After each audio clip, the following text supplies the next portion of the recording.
ito, kayong mga ano, pinagkatiwalaan sa kabansa-taong bayan,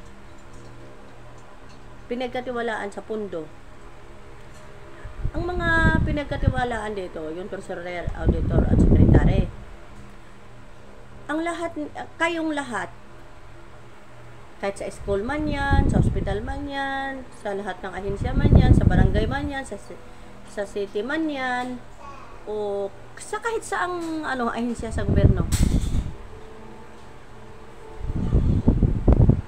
Kapag halimbawa, sabi ng mayor, bigyan mo ako ng 100 million, sabi sa inyo ng mga pinagkatiwalaan, ng mga secretary at auditors, bago nyo kukunin yung sike, ipapaalam nyo muna sa lahat, ipapaalam nyo ipapaalam nyo muna sa GC, o ipaalam nyo sa lahat na tama ba ang nabibigyan kayo, saan ba ninyong gagamitin. Huwag kayong magbigay ng palihim, okay? Kailangan ipaalam nyo sa lahat para walang sisihan. Tapos may pirma, may video, ganon.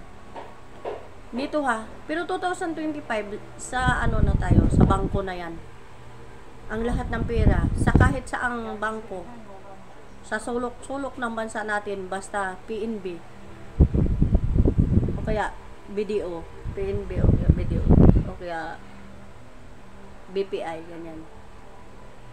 Basta doon natin ilagay ang ating pera sa kabansa-taong bayan. At doon, mayroong magtatrabaho doon. At kapag may kailangan, doon na lang magtitits. Okay? Sinasabi ko yan at inuulit-ulit ko sa inyo. At hindi ko binabawi yan. Okay? Dahil dapat, yan ang dapat gawin para kung mayroon mang mawala, sila yung paghahanapan.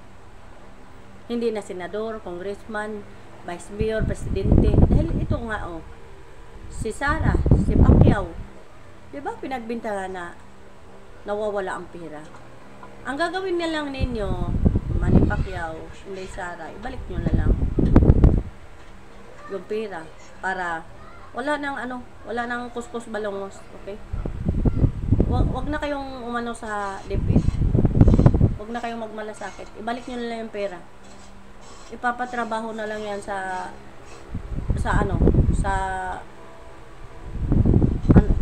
ng DepEd. Yung DepEd mismo ang magtatrabaho dyan. Hindi kayo mga presidente, hindi kayo vice. Kasi nga, nag-uutos kayo sa isang ahensya, dapat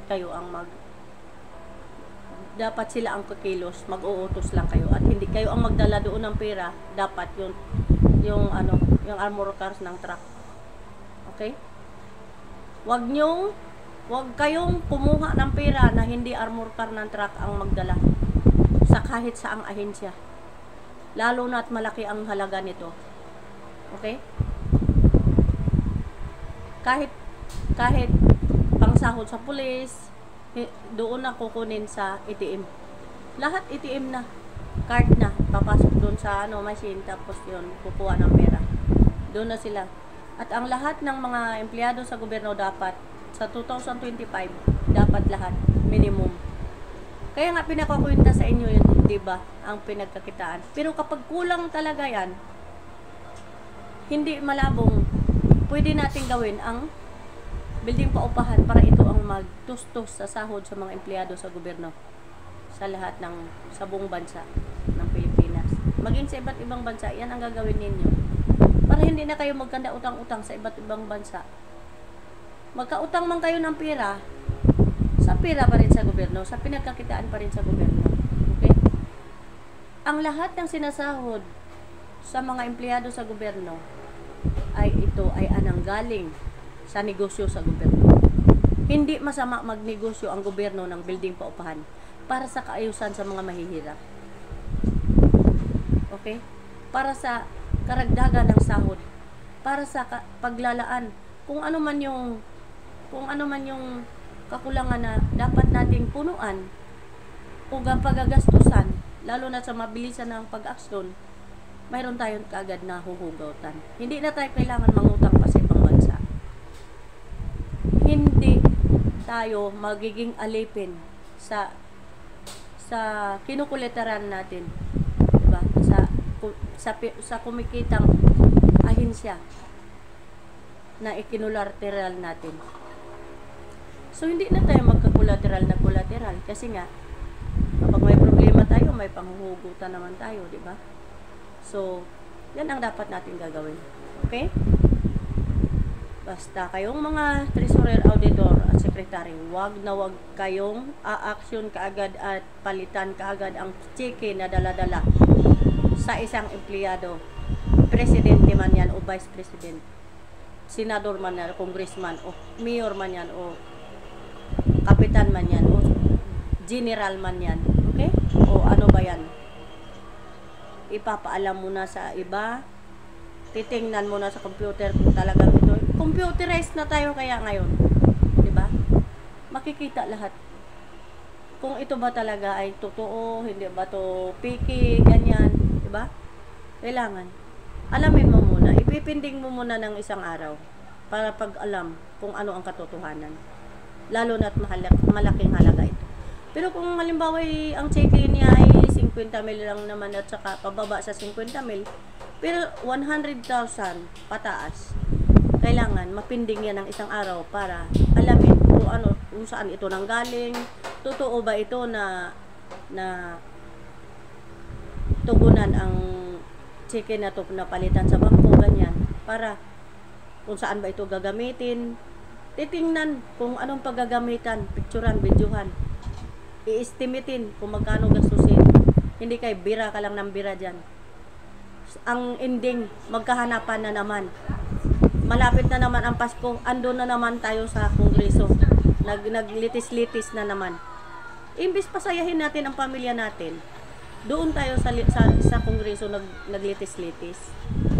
Hindi dapat ganun, ha. Kailangan na sa 2025 wala nang problema. Okay? Kailangan sa 2025 nakamanage lahat ng gawain at nasunod at natugunan ang presyo pababain. Okay? Yan muna ngayon ang aking sasabihin sa inyo na dapat wag tayo magbintang sa pira sa congressman, senador, presidente, vice president, mayor, kapitan dahil may humahawak dyan.